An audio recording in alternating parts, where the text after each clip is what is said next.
Hello friends! Today I want to talk to you about the e.l.f. Studio brushes. Now all the ones I'm going to show you, which I believe is about 6 of them, are available of course at eyeslipsface.com. I got most of mine there because I had put in an order, but I have seen them, I believe all of them, inside Target stores, and they're $3.50 plus shipping if you're doing eyeslipsface.com, although they do free shipping quite a bit, or of course tax in your Target stores. So the first one I'll talk about is just the e.l.f. contour brush, which is this guy right here. Just a regular contour brush, crease brush you might know it as. And I like it because I feel like I don't have another brush that's exactly this shape. I have the fluffier, like the MAC 224 brush, and I have the very skinny pencil brush, but I don't have one that's just like this. So I like to have this because I do have a little bit of space right there. I mean, I need a bigger thing than just a pencil brush, but I feel that the other kinds of crease brushes you find, they're better for blending, but not exactly applying color. So I like to apply my crease color, especially if it's a darker one, with something like this. These brushes are soft. To my knowledge, all of the e.l.f. brushes are, all of the e.l.f. Studio brushes are synthetic, but I mean, they're soft, so I can't tell that they're not natural hair. And you have the added bonus of them being, animal friendly when they're not made of natural hair. So that's the e.l.f. contour brush. And then one of their very famous brushes is the e.l.f. eyeshadow C brush, they call it. Let's put that here where there's a little more light. That is comparable to, let's see, I have a Sigma brush here that looks like it. So the Sigma E55 brush, I think these are quite similar. We'll go side view. I think the e.l.f. one might be a little fatter. They're both, the e.l.f. might be a little stiffer, which I actually like because this is the brush I use to apply color. And I just like having a little more control with the stiffer brush. This one is more flimsy. It's great too, but so in shape these are very comparable. The e.l.f. brush is a bit stiffer. This one is, the Sigma one is animal hair, and the e.l.f. one is not.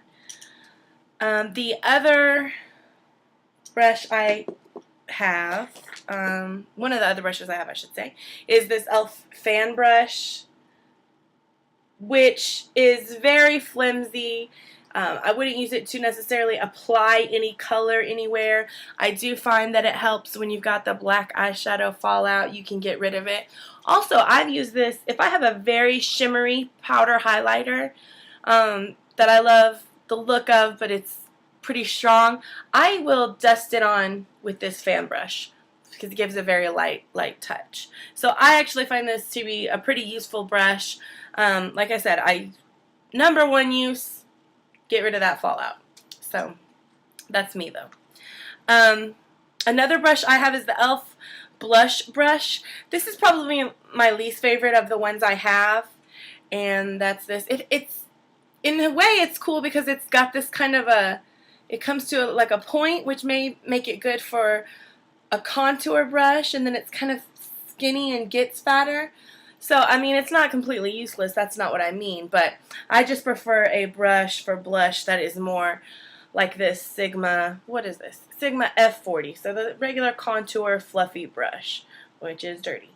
So I have certainly used this for blush before. I like to have blush to look, I think everyone does, like a natural kind of a glow that's coming out, and I find this kind of so specific to deposit color that I'm not sure you could do that, but I have used it for contouring, and I think it works good for that. Certainly not a wasted brush, okay? Let's see. One that I got very recently, and I haven't completely decided how I'm using it or what I really am going to consistently use it for, is the e.l.f. Angled Contour Brush. Now this probably looks to you like just a flat brush, angled brush, but it's actually got it's almost like a flat top angled brush, okay? So it's got a little space to it. I think you could use this for a crease brush. I don't think that's for me. I don't know that it's the right size for me to do that. What I've kind of started thinking about is using it as a highlighter brush, and it's a good for your eye highlight because I use a lot of dark eyeshadows in my crease, and I'm very fair skinned, so when I want to really blend out, I can take away some of the darkness with a brush that's this stiff and has this flat top and can put a highlighter on. So I think that's what I'm going to stick to using this brush for, but it's pretty cool. It's different from anything I've seen really from anyone else. It's not really that soft. I wonder if you can see that dust coming off, eyeshadow dust coming off of it. It's not really that soft. Like I said, it's rather stiff, but you've heard people say things about eraser brushes where you can take something away. I think that's what this really is. You've seen those big, they're more like that eyeshadow C brush, but they're thicker, and you've seen them use those to highlight and kind of blend out things. I think this will work for me better than something like that. So I'm really happy with it.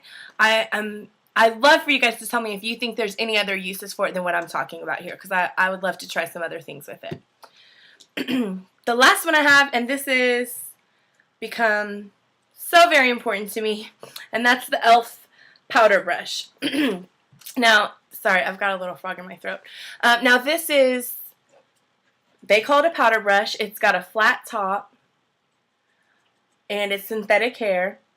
I think that I don't have the Sigma flat top kabuki with in their synthetic face kit, but I think this is something that might be comparable to that. Let me just, I can push on it. It has some give, but it is stiff and it's rather dense. It's rather dense, so I can buff foundation in with it. I love using it for that. I haven't used it for powder at all. I've been using it for my foundation. I have Revlon Color Stay, which I generally use for my foundation, and can just buff this in that way and get a really good coverage, but it's not thick, it's not cakey. So I love it. Another foundation that I have is the Urban Decay. It's the cream to powder foundation. I'm going to show you. Which is this. Looks like this, and it's called Surreal Skin Cream to Powder Foundation. So this is almost like and this is a little dirty here, but this is, sorry about the mirror. This is a cream foundation. So it's in this like flat, creamy consistency.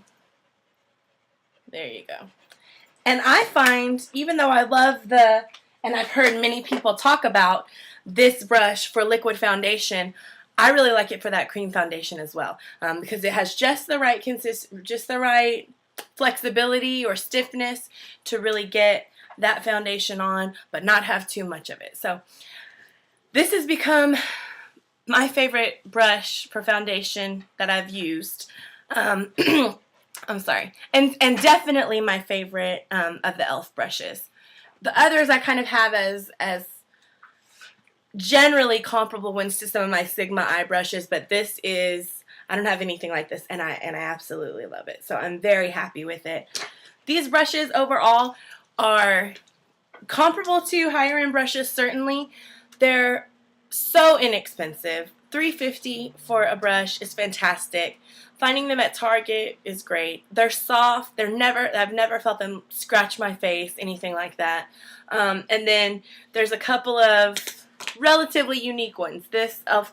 angled contour brush, like I said, and then I think this powder brush is rather unique. Another brush that I don't have that they do have, and it'll probably be my next purchase from them, is the angled eyeliner brush.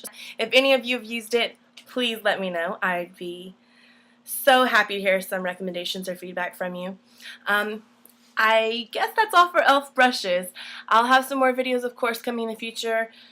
And I would love it if you enjoyed yourself to subscribe and certainly give me a comment and let me know what you think.